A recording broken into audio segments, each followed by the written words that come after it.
All right, let's talk about Starbucks today. That stock has hit a new all-time high. It got upgraded at BTIG.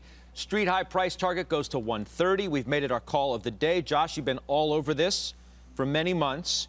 What do you make of this call? It's a stock that you own. The average price target is now 113 on the street. Again, this goes street high 130.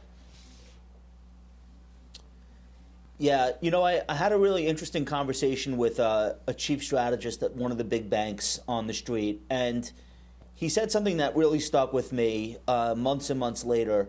Just this idea that, like, bad things are going to happen, like the pandemic, for example, but that CEOs are just going to sit back and take it and, like, weather it and just, like, do their best to muddle through.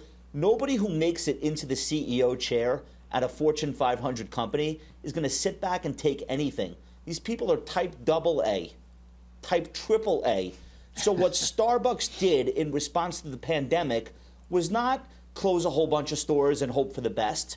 They literally retooled their entire business around this idea that we would come out of the pandemic, but some aspects of consumer behavior would never be the same again. Starbucks had the financial wherewithal to do what they've done, and now that's going to start paying dividends. The reopen is great.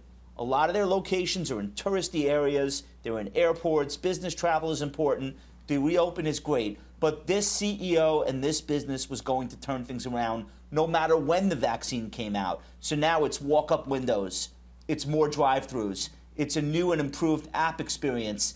It's employees who are better trained to get product out the door faster to more people. And they're killing it. So I'm in the name. I bought it during the crash. I have no intention of selling it. I don't care that it's double the price or whatever, because there are companies like this all over the markets that have retooled and are ready for whatever comes next. Okay, so Michael Farr, I'm wondering, whether you care that it's doubled, right? That the multiple has expanded too. It's at 36 times forward. And oh, by the way, we're thrilled. We've got KJ, Kevin Johnson, the CEO, is with us first on CNBC tomorrow. So we can maybe play some of that sound from Josh about that and ask him what the deal is now. Josh, I'm sorry. Go ahead. I'm watching. All right. Yep. I'm sure you will be. And we'll probably play some sound from Mr. Johnson tomorrow. What about it, Michael Farr? Is it now getting to the expensive point?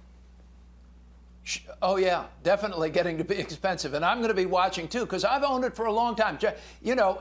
I get nervous at times when I agree with Josh on things. Not as nervous as I get when I agree with Weiss, but definitely nervous when I agree with Josh. And I certainly agreed with Starbucks. I've owned it for a long time. I saw this as a great reopening trade, too, as they were retooling. China was emerging with their Starbucks sales long before.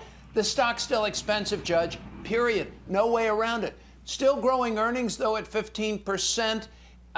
It's very fully valued. I'm staying with it. And I think, too, a lot of those incremental dollars that are arriving in stim checks, they're going to go get spent at a Starbucks, too. But this is not a cheap stock at this point. Yeah, maybe that's why you have 14 holds among the analyst community on it. You do have 19 buys, 0 sells, but 14 holds may be reflecting exactly what you're talking about, Michael Farr. Again, the 36 times forward PE.